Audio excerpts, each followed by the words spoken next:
Friends, നമുക്ക് English grammar നോക്കിയാലോ. അപ്പം ആദ്യത്തെ question, each of the employees dash working hard. Each of the employees dash working hard.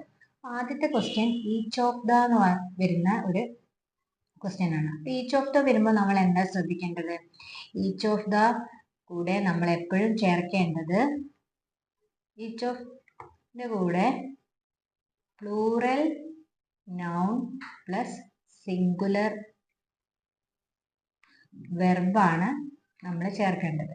അപ്പോൾ singular വെർബാണ് each of ദന്റെ കൂടെ വരേണ്ടത്. പ്ലൂറൽ നൗൺ എംപ്ലോയീസ്, എംപ്ലോയീസ് എന്ന് വരുമ്പോൾ ഈച്ച് എന്ന് പറയുന്നത് ഒരു സിംഗുലർ പ്രോനൗൺ ആണ്. അപ്പൊ നമ്മൾ each of the employees is എന്നാണ് ഇവിടെ കറക്റ്റ് ആയിട്ട് ഉത്തരം വരേണ്ടത്.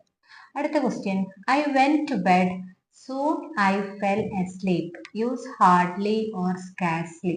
അപ്പം hardly scarcely എന്ന് പറയുന്നത് ഒരു നെഗറ്റീവ് വേർഡ്സ് ആണ്. Hardly scarcely. അപ്പോൾ I went to bed soon I fell asleep. ഇതിന് നമ്മൾ എങ്ങനെ എഴുതാം? ഹാർഡ്ലി സ്കാർസ്ലി വെച്ചിട്ട്. അപ്പം ഹാർഡ്ലിന്റെ കൂടെ അടുത്തതായിട്ട് വരേണ്ടത് ഓക്സിലറി ഹാഡ് ആണ്. ഐ ഹാഡ് കഴിഞ്ഞിട്ടാണ് ഐ വരേണ്ടത്. Had I. വെന്റിന്റെ V3 ഫോം ആണ് വേണ്ടത്. വെന്റിന്റെ അതായത് go, went, gone. Had I gone to bed. ഈ സൂണിന് പകരമായിട്ടാണ് നമ്മൾ ഹാർഡ്ലി അല്ലെങ്കിൽ സ്കേഴ്സ്ലിയിൽ വെന്ന് ചേർക്കുന്നത്. എന്താണ്? When.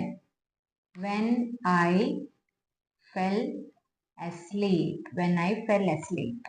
Hardly had I gone to bed when I fell asleep. അടുത്ത ഒരു എക്സാമ്പിളും കൂടി നോക്കാം. Hardly scarcely. ഇത് സ്കാർസ്ലി വെച്ചിട്ട് നമുക്ക് എഴുതാം.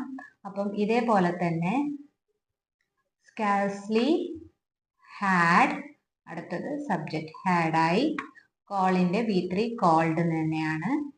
കോൾഡ് ഹിം, സൂണിന് പകരം വെൻ. When I